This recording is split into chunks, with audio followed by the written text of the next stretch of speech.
नमस्कार दोस्तों, स्वागत है आप सभी का आपके अपने यूट्यूब चैनल कुंज क्लासेस में, जहां आप पाएंगे UGC net, JRF, MP set और अन्य प्रतियोगी परीक्षाओं की तैयारी के लिए उत्तम सामग्री और फ्री क्लासेस। अगर आप अपनी तैयारी को नेक्स्ट लेवल पर ले जाना चाहते हैं तो इस चैनल को अभी सब्सक्राइब करें।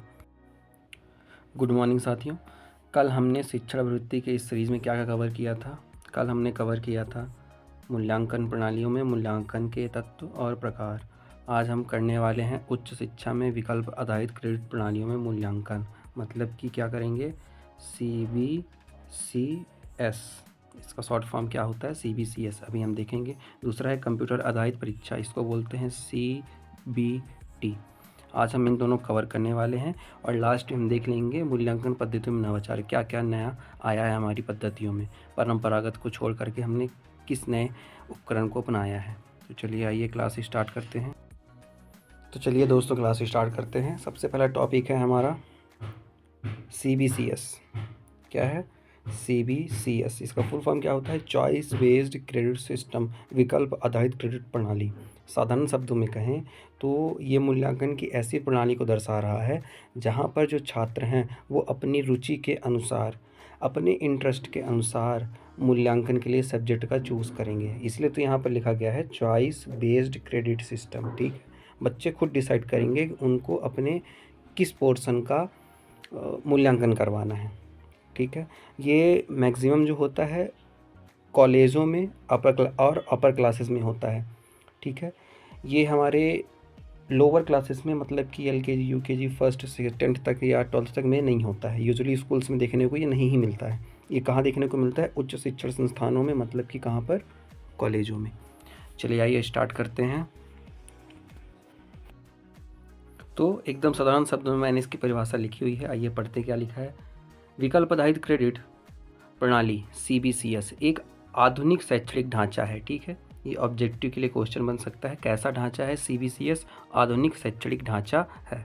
ठीक है, फिर क्या लिखा है, जो छात्रों को अपनी रुचि, यहाँ पर देखते हैं, ये जो छात्रों को उनकी रुचि, करियर में उनके लक्ष्यों को, थोड़ा सा हट जाइए, हाँ, करियर में लक्ष्यों के अनुरूप पाठ्यक्रम को चुनने की स्वतंत्रता प्रदान करता है। इस प्रणाली में मूल्यांकन इवोल्यूशन का उद्देश्य छात्रों के अधिगम प्रगति का सतत व्यापक मूल्यांकन करना है। मतलब कि इसमें जो मूल्यांकन किया जाएगा वो छात्रों के अधिगम का किया जाएगा और प्रगति का किया जाएगा। अधिगम मैंने आपको समझाया हुआ है, शिक्षा पढ़ाई लिखाई के अलावा वो किस किस क्षेत्र में क्या है, स्किल्ड हैं, उसका परीक्षण किया जाएगा। दूसरा है प्रगति, जो पूरे 2 साल 3 साल उनको सेमेस्टर वाइज पढ़ाया गया है, वो अपनी किस स्थिति तक पहुंच चुके हैं फ़िलहाल में, मतलब कि कौन कौन से पड़ाव को पार कर सकते हैं वो, और कितना उनका जो दिमाग है वो रचनात्मक हो चुका है, इसकी पड़ताल करेंगे मूल्यांकन में। ठीक है, मतलब कि छात्रों को हम केवल पढ़ाई लिखाई पेपर से रिलेटेड ही नहीं सीमित रहना है, हमको वहाँ पर उनकी प्रगति देखनी है और अधिगम भी देखना है। ठीक है, चलिए आइए आगे बढ़ते हैं। क्या लिखा है, CBCS में मूल्यांकन के प्रमुख घटक। तो CBCS में मूल्यांकन के घटक हम क्या पढ़ेंगे, घटक का मतलब कंपोनेंट, मैंने पहले भी बताया था आपको। इसका मतलब होता है कि इस मूल्यांकन प्रणाली में कौन कौन से उपकरण यूज़ करेंगे, कौन कौन सी प्रणालियों को यूज़ करेंगे, उसको घटक बोला जाएगा। तो सबसे पहला है सतत आंतरिक मूल्यांकन। सबसे पहला कौन सा है, सतत आंतरिक मूल्यांकन, continuous internal evolution. Short form में क्या बोलेंगे इसको, CIE, याद रखिएगा। ये एक, इसको एकदम साधारण शब्दों में बोल दें तो जो सेमेस्टर जो होते हैं ना साथियों, वो सेमेस्टर के दौरान जो हम इनकी परख करते हैं, जो परखते हैं छात्रों को, और ये सेमेस्टर एग्ज़ाम हर 6 महीने में लिए जाते हैं कॉलेज में। ठीक है, और इसी सेमेस्टर के दौरान यदि मान लीजिए कोई छात्र साइंस बैकग्राउंड से है तो उसके लिए असाइनमेंट क्विज़ वगैरह, तो उसके बीच में बहुत सारे ऐसे परफॉर्मेंस होते रहते हैं जहाँ पर वो पार्टिसिपेट करते हैं और अपने इंटरेस्ट के अनुसार जिस फील्ड में वो अच्छे होते हैं या फिर जिस सब्जेक्ट में, साइंस के जिस पोर्शन में, ठीक है, ऑर्गेनिक इनऑर्गेनिक केमिस्ट्री जहाँ पर वो स्ट्रांग होगी, वो उस क्विज़ को एक्सेप्ट करते हैं। ये उनकी चॉइस होती है। ठीक है, तो असाइनमेंट क्विज़ इन सब के माध्यम से उनका मूल्यांकन किया जाता है और ये सतत चलता है, मतलब कि कंटिन्यूस चलता रहेगा। कोई ना कोई परीक्षा उनकी ली ही जा रही होगी, चाहे वो असाइनमेंट हो, चाहे क्विज हो, या फिर कोई प्रोजेक्ट दे दिया जाएगा, या फिर कोई प्रायोगिक कार्य दे दिया जाएगा, या फिर उनके क्लास का परफॉर्मेंस देखा जाएगा क्लास टेस्ट के अनुसार, या फिर उनको उनकी प्रेजेंस के अनुसार उनका परीक्षण किया जाएगा, और ये कंटिन्यूस पूरे वर्ष भर चलता रहेगा। और दूसरा क्या लिखा हुआ है, दूसरा लिखा है समाप्तिक मूल्यांकन, एंड सेमेस्टर इवोल्यूशन। इसको शॉर्ट में क्या बोलते हैं, ESE, एंड सेमेस्टर इवोल्यूशन। ठीक है, ये पूरी तरीके से पाठ्यक्रम के निर्धारित विषयों पर आधारित होता है।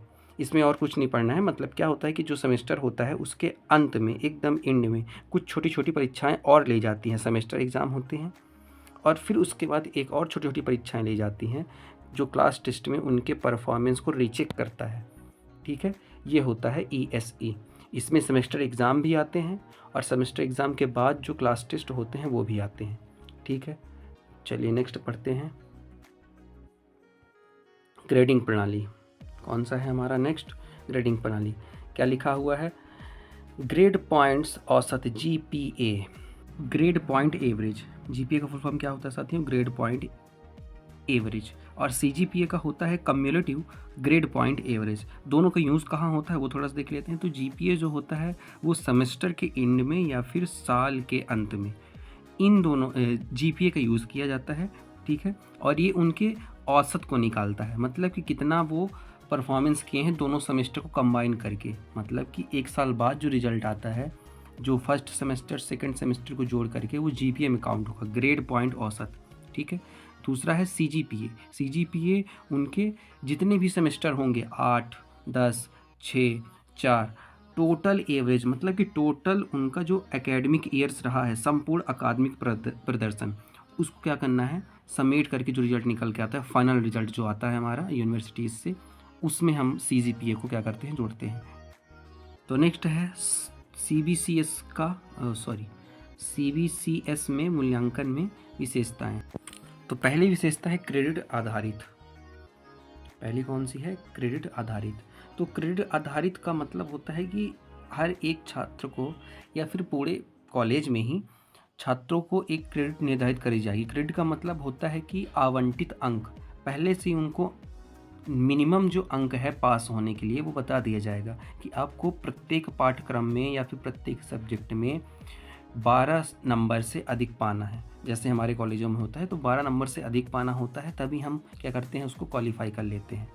ठीक है, तो ये होता है क्रेडिट आधारित पाठ्यक्रम में हमको। इसमें मूल रूप से मैंने बताया कि न्यूनतम क्रेडिट अर्जित करना छात्र के लिए अनिवार्य होता है। यदि उससे कम पाया तो वो फिर फेल हो जाएगा, वो सेमेस्टर क्रॉस नहीं कर पाएगा, या फिर उस सब्जेक्ट में फेल हो जाएगा, उस सब्जेक्ट की दोबारा परीक्षा उसे देनी पड़ेगी। ठीक है, और दूसरा है हमारा विकल्प आधारित।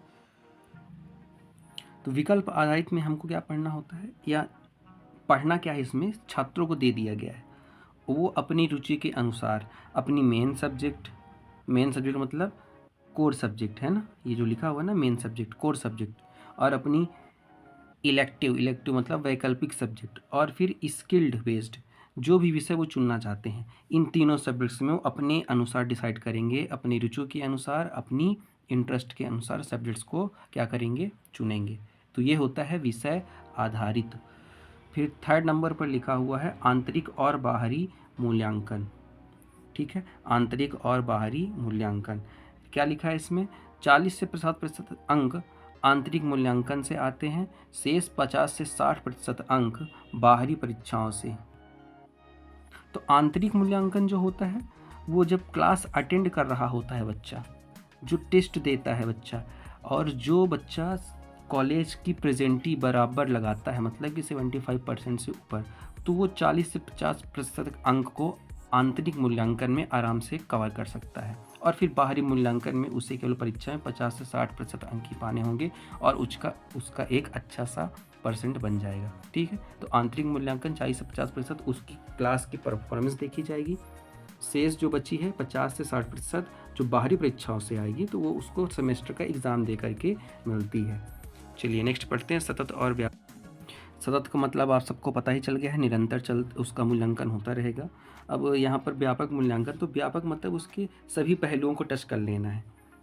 ठीक है, छात्र जिस गुण से सीख रहा है और उसके जो अधिगम हैं उन सबको कवर कर लेना है। गुणात्मक, मात्रात्मक, हर तरीके से कवर करके रखना है, तो उसका क्या हो जाएगा, व्यापक मूल्यांकन होगा। हर एक क्षेत्र में उसको गाइड करना है, इंटरफेरेंस करना है। यदि वो कहीं पर कुछ गलत परफॉर्मेंस कर रहा है, कोई गलत एक्टिविटी में शामिल है, या फिर किसी भी गलत उपकरण में पाया गया है, जैसे क्लास में कभी लड़ाई हो गई, मारपीट हो गई, गाली गलौज हो गई, तो ये सब आंतरिक मूल्यांकन में जुड़ जाएगा। ठीक है, और इन सभी पहलुओं का अध्ययन भी करता है कौन, हमारा CBCS, और इन सब को देख करके वो मूल्यांकन प्रदान करता है। तो ये प्रमुख रूप से कहाँ पर सेंटर दिख रहा है हमको, कॉलेज में सेंटर दिख रहा है। तो इस तरह की जो क्लासेस होती हैं वो कहाँ पर चलती हैं, प्रमुख रूप से कॉलेज में ही चलती रहती है। ठीक है, चलिए नेक्स्ट लिखा हुआ है CBCS मूल्यांकन का उद्देश्य। तो अब हम CBCS के उद्देश्य पढ़ लेते हैं। क्या लिखा है, पहला लचीलापन। तो लचीलापन तो रहेगा ही, क्योंकि लचीलापन है तभी तो सब्जेक्ट्स वो अपनी रुचि के अनुसार चुन रहे हैं, है ना, अपनी क्षमताओं के अनुसार अपने पाठ्यक्रम को चुन सकते हैं। तो ये क्या है, अत्यधिक लचीला होता है CBCS।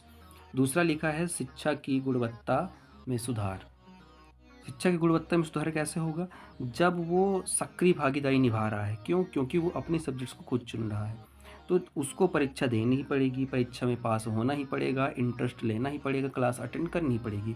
अगर इतनी चीज़ें वो बच्चा कर लेगा तो उसकी शिक्षा की गुणवत्ता अपने आप सुधर जाएगी।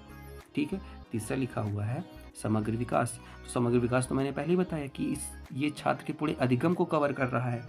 ठीक है, मतलब कि शैक्षणिक, अकादमिक, व्यावसायिक, व्यक्तिगत हर तरह के कौशल का विकास कर रहा है, तो समग्र विकास करता है। और फोर्थ नंबर है हमारा नवाचार को प्रोत्साहन।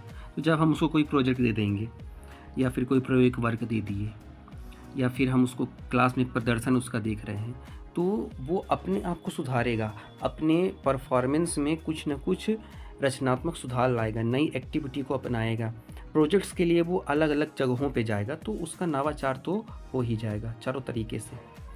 ठीक है, तो हमारा नेक्स्ट टॉपिक कौन सा है दोस्तों, कंप्यूटर आधारित परीक्षा, कंप्यूटर बेस्ड टेस्ट, CBT। ठीक है, शॉर्ट फॉर्म याद रखिएगा इसका क्या होता है, CBT का full form computer based test. चलिए आइए पढ़ लेते हैं क्या है। अब इसमें प्रमुख रूप से पढ़ना क्या है, पहले से ही समझ, नाम से ही पता चल रहा है कि जो भी टेक्स्ट होने वाले हैं वो कहाँ पर होंगे, कंप्यूटर स्क्रीन में होंगे। जैसे हमारी अभी 1 डे परीक्षा कहीं पर हम जाते हैं देने के लिए, तो CBT को देखते ही हैं। ठीक है, तो क्या लिखा है, कंप्यूटर आधारित परीक्षा एक ऐसी प्रक्रिया है जिसमें परीक्षार्थी कंप्यूटर स्क्रीन पर उपलब्ध प्रश्नों का उत्तर टाइप करके या विकल्प का चयन करके देते हैं। यह पूरी प्रक्रिया ऑनलाइन या लोकल नेटवर्क पर आयोजित की जाती है। ठीक है, इसको समझाने की तो बिल्कुल आवश्यकता है ही नहीं। चलिए नेक्स्ट पढ़ते हैं, CBT के प्रमुख घटक कौन कौन से हैं। तो पहला है परीक्षण सॉफ्टवेयर, मतलब कि जो भी टेक्स्ट होने वाला है उसका वो किसी न किसी सॉफ्टवेयर के द्वारा लिया जाएगा। अब वो सॉफ्टवेयर का नाम कुछ भी हो सकता है, वो जिस कॉलेज में जिस संस्था के द्वारा जो सॉफ्टवेयर यूज़ किया जाता होगा। ठीक है, इसमें क्या होता है, जो परीक्षा के लिए विशेष रूप से डिजाइन किए गए हैं। मैं एक आध एग्जाम्पल बता देता हूँ आपको। तो जैसे प्रॉक्टरियो हो गया, टेस्ट मोज हो गया, क्विज हो गया, क्लास मार्कर हो गया, गूगल फॉर्म्स हो गया, तो ये सारे कौन से सॉफ्टवेयर हैं साथियों, ये सारे कौन से हमारे परीक्षण सॉफ्टवेयर हैं। तो नेक्स्ट हमारा कौन सा है, नेक्स्ट है हार्डवेयर। तो हार्डवेयर में हम क्या पढ़ते हैं, हार्डवेयर वो सारी चीज़ें जिनको हम टच कर पाते हैं, कंप्यूटर, कीबोर्ड, माउस, स्क्रीन, इसमें तो समझने की जरूरत ही नहीं है। थर्ड नंबर पर है हमारा नेटवर्किंग। नेटवर्किंग में कंप्यूटर की नेटवर्किंग पढ़ते हैं, इंटरनेट कनेक्शन कैसा है, लैन है कि नहीं, मतलब लोकल एरिया नेटवर्क लिया गया है या फिर वाइड एरिया नेटवर्क दिया है, कौन सा लिया गया है, नेटवर्किंग हो गया। फोर्थ नंबर पर है सुरक्षा। तो सुरक्षा के लिए साइबर सिक्योरिटी है कि नहीं है, प्रमुख रूप से साइबर सिक्योरिटी होगी तभी तो वो पेपर लीक होने से बचेंगे, और वो जो रिजल्ट्स है उसमें किसी भी प्रकार की धांधली नहीं होगी। ठीक है, तो जो प्रश्नों की गोपनीयता है वो सुनिश्चित करने के लिए सुरक्षा उपकरण का यूज़ किया ही जाता है। और फिफ्थ नंबर पर है स्पोर्ट्स स्टाफ। स्पोर्ट्स स्टाफ मतलब कि तकनीकी सहायता जो देते हैं ना, उनको स्पोर्ट्स स्टाफ कहा जाता है वहाँ पर। ठीक है, जो तकनीकी सहायता प्रदान करेंगे वहाँ के जो टीचर्स होंगे वो बताएंगे कि कैसे हमको क्वेश्चन को फिलअप करना है और कैसे आंसर को सबमिट करना है, ये सब के लिए ये कहलाते हैं आपके स्पोर्ट्स स्टाफ। ठीक है, चलिए आगे बढ़ते हैं, क्या है CBT की विशेषताएं। तो पहला है वास्तविक समय पर उत्तर जमा करना। तो ये इसकी विशेषताएं हैं, फीचर्स क्या क्या होते हैं। ये जो उम्मीदवार होता है उसको तुरंत ही सिस्टम में क्या करना होता है, अपने उत्तर को सबमिट करना होता है, जैसे ही इस मतलब समय समाप्त होने से पहले। अगर नहीं करेगा तो फिर वो बाद में आंसर सबमिट नहीं कर पाएगा, तो पूरी तरीके से ब्लैंक रहेगा। फिर सेकंड नंबर है स्वचालित मूल्यांकन, ऑटोमेटेड इवोल्यूशन। तो यहाँ पर क्या होता है कि जो MCQs होते हैं हमारे, वो तुरंत ही उनका रिजल्ट आ जाता है। ये होता है स्वचालित मूल्यांकन। मतलब कि जो MCQs क्वेश्चन होते हैं, वस्तुनिष्ठ प्रश्न होते हैं ना, उनका मूल्यांकन तुरंत ही किया जा सकता है। ठीक है। थर्ड है टाइमर। टाइमर तो लगा ही होता है हर एक क्वेश्चन के लिए, और यहाँ तक कि पूरा 3 घंटे जो टाइमर फिक्स होता है उसके 1 सेकंड ना तो पहले ओपन हो सकता है और ना ही 1 सेकंड बाद वो चल सकता है। ठीक है। तो पूरी परीक्षा के लिए पहले से समय क्या होता है, निर्धारित होता है, वो होता है टाइमर। सुरक्षा में तो पहले मैंने बताया था ना कि प्रश्न पत्र लीक होने का खतरा रहता है, तो उसको कम करने के लिए सुरक्षा चाहिए, सिक्योरिटी चाहिए। और जो बायोमेट्रिक सिस्टम भी होता है ना, बच्चों की जो अटेंडेंस लगती है उससे, वो भी सुरक्षा के अंतर्गत आ जाता है। चलिए CBT के लाभ पढ़ लेते हैं। तो CBT के लाभ में पहला लाभ कौन सा है, पारदर्शिता, ट्रांसपेरेंसी। तो CBT में ये एक बहुत बड़ा एडवांटेज होता है हमारे लिए कि जो हमारी मात्रा पाई की गलतियां होती है वो यहाँ पर संभावना ही नहीं है, क्योंकि वो सब क्वेश्चन आंसर पहले से लिखा हुआ है। हमें केवल माउस के क्लिक बटन के द्वारा आंसर को चूज़ करना होता है, बाकी कुछ करना ही नहीं है और आंसर सबमिट कर देना है। ठीक है। और इसमें क्या होता है, समय की बचत होती है, क्योंकि क्वेश्चन को लिखना ही नहीं है। और आंसर जैसे OMR शीट में हम ब्लैक पेन से क्या आते हैं, उससे ABCD को फिलअप करते हैं, तो यहाँ पर इस सिस्टम है, डायरेक्ट हम माउस उठा कर क्लिक कर देंगे तो हमारा आंसर सबमिट हो जाएगा। थर्ड नंबर है लचीलापन। तो लचीलापन तो रहेगा ही, क्यों, क्योंकि ये पूरी तरीके से जो परीक्षा है वो विभिन्न स्थानों पर आयोजित करवाना पॉसिबल हो सकता है। कहीं पर भी कंप्यूटर लगा कर किसी भी कॉलेज में हम ये परीक्षा ले सकते हैं। ठीक है। इसके लिए कोई भी फिजिकल स्ट्रक्चर मतलब कि भौतिक साधनों की आवश्यकता नहीं होती है। चलिए नेक्स्ट क्या है, पर्यावरण हितैषी। तो हाँ बिल्कुल हितैषी होता है, ये तो मतलब पता ही चल गया, क्योंकि कंप्यूटर में लेने वाले हैं। तो यहाँ पर जो पेपरलेस है उसकी प्रमोशन हो रही है। पेपरलेस जो हमारा गवर्नमेंट का इनिशिएटिव चल रहा है वहाँ पर उसको प्रमोशन मिल रहा है। ठीक है। तो ये हो गया पर्यावरण हितैषी। तो पेपरलेस है तो मतलब पर्यावरण के लिए अच्छा है। चलिए नेक्स्ट है CBT की चुनौतियाँ।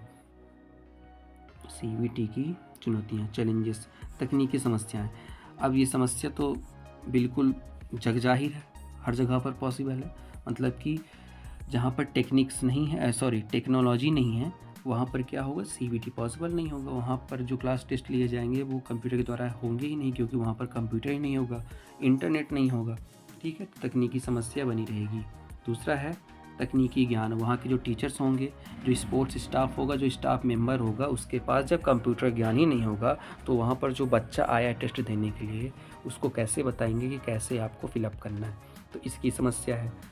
थर्ड नंबर है सुरक्षा चुनौती है। तो सुरक्षा चिंताएं हमेशा बनी ही रहती हैं। साइबर सिक्योरिटी रख पाना बहुत ही कठिन काम होता है, क्योंकि जो साइबर अटैक होते हैं, जो हैकर्स होते हैं, वो हैक करके पेपर लीक करवा सकते हैं। ठीक है। तो उदाहरण के लिए जैसे दिया गया है, राष्ट्रीय स्तर की परीक्षाएं मतलब कि UGC NET, JEE mains, CAT और गेट। अंतर्राष्ट्रीय परीक्षाएं GREE, TOEFL, GMAT, ये सारी। ठीक है। तो चलिए आगे बढ़ते हैं। नेक्स्ट है हमारा नेक्स्ट और अंतिम टॉपिक कौन सा है, मूल्यांकन पद्धतियों में नवाचार।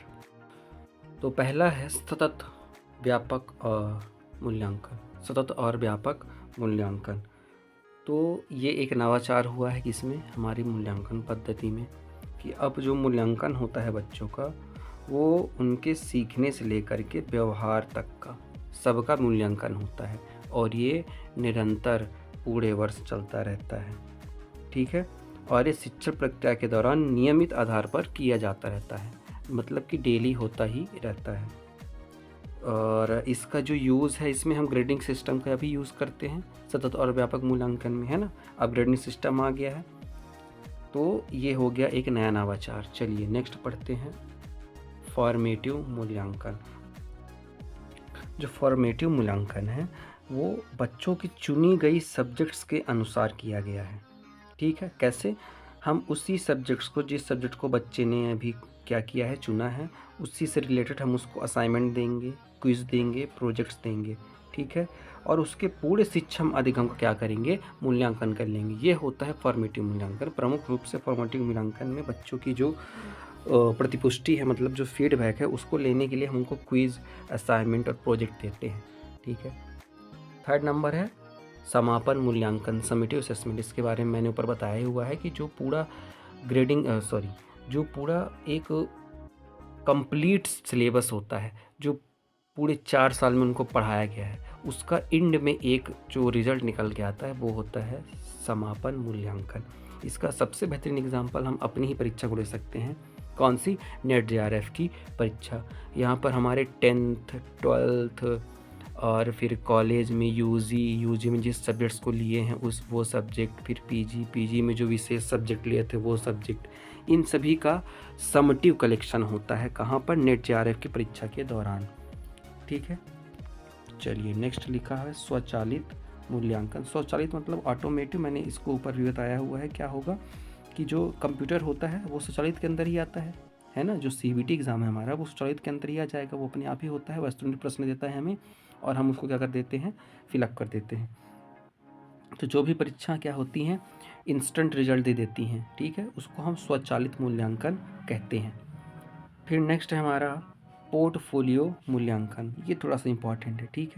तो पोर्टफोलियो में हम उसके कार्यों का संग्रह करते हैं। उदाहरण, मान लीजिए किसी स्टूडेंट्स ने पहले सेमेस्टर में आर्ट्स सब्जेक्ट्स को चुना। ठीक है, ध्यान से सुनिएगा। दूसरे सेमेस्टर में डिज़ाइन ले लिया, तीसरे में कंस्ट्रक्शन ले लिया। अब फिर उसका मन पलट गया तो चौथे सेमेस्टर में उसने क्या ले लिया, अपराध शास्त्र ले लिया। तो इस तरीके से वो अपने इच्छा अनुसार सब्जेक्ट्स को चेंज कर रहा था, लेकिन उसको हर बार एक प्रोजेक्ट तो दिया ही जा रहा था, है ना। आर्ट्स, डिज़ाइन, फिर जैसे मैंने स्ट्रक्चर बताया है, और फिर एक लास्ट में बताया मैंने जैसे अपराध शास्त्र। ये चारों का जो समेटिव होगा, कलेक्शन होगा, इसके पूरे कार्यों का संग्रह करना है हमको। ठीक है, इस कार्यों का संग्रह ही पोर्टफोलियो कहलाता है।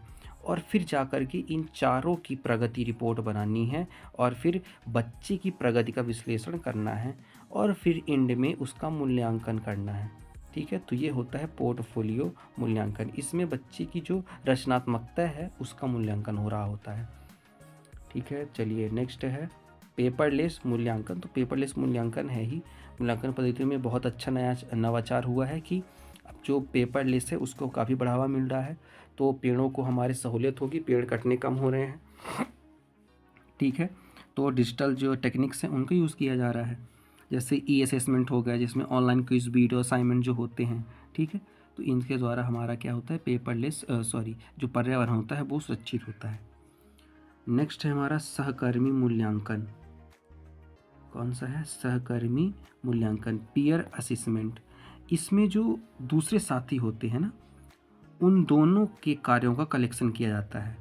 ठीक है, ध्यान सुनिएगा। जो छात्र होगा ना, वो एक दूसरे से क्या करते हैं, संपर्क रखे होते हैं, और फिर दोनों के कार्यों का आकलन करना होता है हमें। तो ये सहकर्मी होता है जो उनके साथ में कार्य कर रहे होते हैं। तो इसमें क्या होता है, जो सहयोगात्मक हमारा अधिगम होता है ना, उसको बढ़ावा मिलता है, हमारे भाईचारे को बढ़ावा मिलता है। ठीक है, हमारी जो समरसता है उसको बढ़ावा मिल रहा होता है।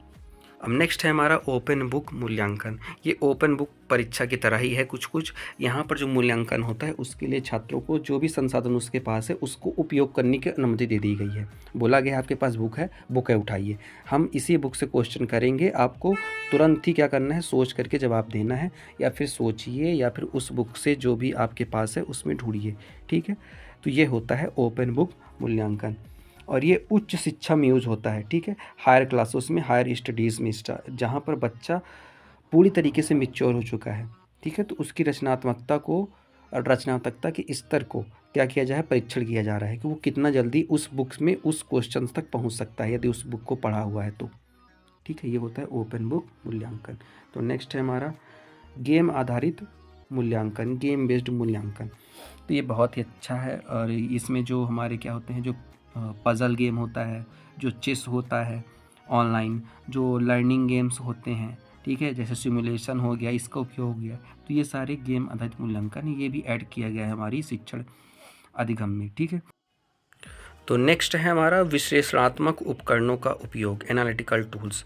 तो इसका यूज़ कहाँ पर किया जाता है? तो जैसे एनटीए जो नेशनल टेस्टिंग एजेंसी, उसके अंदर जो एग्ज़ाम्स लिए जाते हैं वहाँ पर इसका यूज़ किया जाता है। क्या होता है वहाँ पर जो नंबर्स ऑफ़ स्टूडेंट होते हैं वो बहुत ही बड़ी संख्या में होते हैं, 5-10 लाख। तो वहाँ पर जो डाटा होता है बहुत ही बड़ा होता है, तो बिग डाटा के लिए यूज़ किया जाता है। और यहाँ पर छात्रों के प्रदर्शन का विश्लेषण तो हो ही रहा है, ठीक है। तो ये पूरी तरीके से डेटा आधारित मूल्यांकन होता है, ठीक है। तो चलिए आज की क्लास हम यहीं पर समाप्त करते हैं। अब हम मिलेंगे अपने नेक्स्ट सेशन में, जहाँ पर हम पढ़ेंगे अपनी यूनिट सेकंड, जिसका नाम क्या है, शोध अभिवृत्ति। तो यदि आप नोट्स बना रहे हैं तो प्रॉपर नोट्स बनाइएगा, मैं डेली क्लास अपलोड करता रहूँगा। और उम्मीद करता हूँ कि आपको ये वीडियो अच्छा लगा होगा। यदि वीडियो अच्छा लगा है तो इसको लाइक ज़रूर करिएगा और कमेंट करके बताइएगा कि इस क्लास में कौन सी कमी रह गई है, मैं उस कमी पर काम करूँगा, क्योंकि क्लासेस ये आप ही के लिए हो रही है। तो जो भी आपके डाउट्स होंगे उससे क्लियर करना मेरा कर्तव्य है, ठीक है। तो चलिए धन्यवाद, अब मिलेंगे नेक्स्ट क्लास में, तब तक के लिए ऑल द बेस्ट।